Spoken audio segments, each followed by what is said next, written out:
One of the best parts of being a YouTuber is seeing how people have found my content worthwhile. Especially with being a smaller channel, I get to engage with every comment I get on a video. It's such a rewarding feeling, and possibly the best is when you guys present your own theories to me.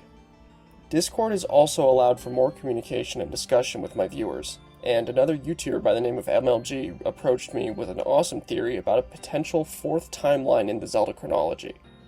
So today, he's joining me to present this awesome theory to you guys.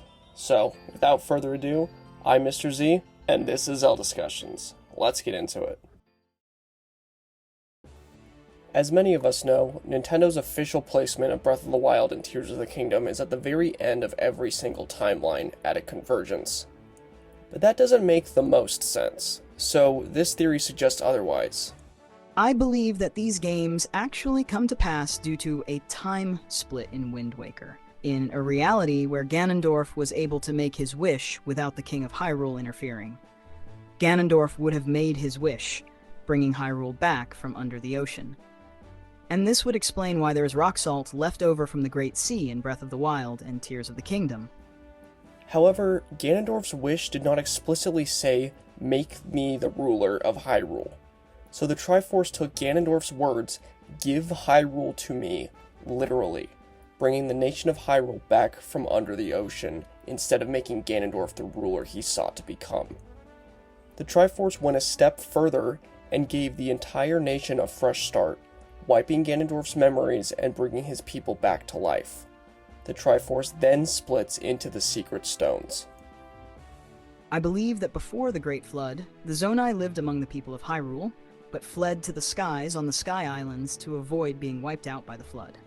But after Ganondorf made his wish, the Zonai came back down from the heavens to the newly revived kingdom, shared their advanced technology, and founded the new nation with Rauru as its new king. Years later, Zelda had matured since Wind Waker, and assumed the new identity of Sonia, like she did with her Tetra identity. Rauru and Sonia fell in love due to their similar goals and love for their kingdom. They married and became the king and queen of Hyrule.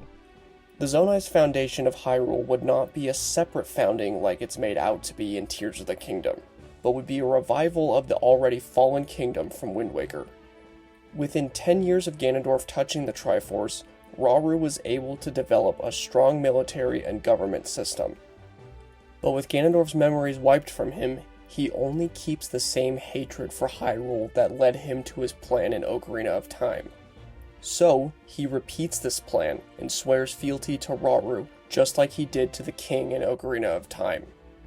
This leads to the events of Tears of the Kingdom's backstory, where Ganondorf assassinates Sonia for her secret stone, and gains the immense power to overthrow Hyrule, causing the Imprisoning War, where Rauru seals Ganondorf underground, and the rest is history.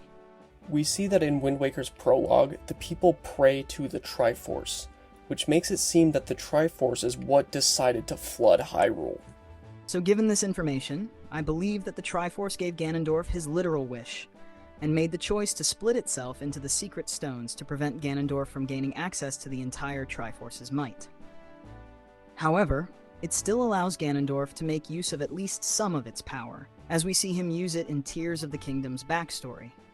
The flood came due to the request from the people to be separated and saved from Ganondorf. So the flood is what separates Ganondorf from the people of Hyrule, but also acts as a seal to prevent him from using the Triforce. But taking Ganondorf's request to have Hyrule given to him literally, the Triforce gives it to him in the sense that it allows Ganondorf to inhabit it once more. This is what returns Ganondorf to the desert. The Triforce is allowing him to live his life in Hyrule with his people again, and with the ocean no longer acting as a seal on Ganondorf's power, he is then able to use the Triforce again via the secret stone he stole from Sonia. This theory would also explain why we see the Rito, the Koroks, and the Zoras in the same game. The Zoras who didn't evolve into the Rito likely came back to Hyrule due to it being a more suitable environment to build a civilization. We also see that the Forsaken Fortress is up on an island in the location of Ocarina of Time's Gerudo Desert. This area likely formed from massive tectonic plate movement from the flood, and once the waters receded, Hebra Mountain was left over. The sands from the original Gerudo Desert likely washed down south when the Great Sea receded, creating the new Gerudo Desert in Breath of the Wild Hyrule. The oceans also likely receded from massive quakes from eruptions of Death Mountain.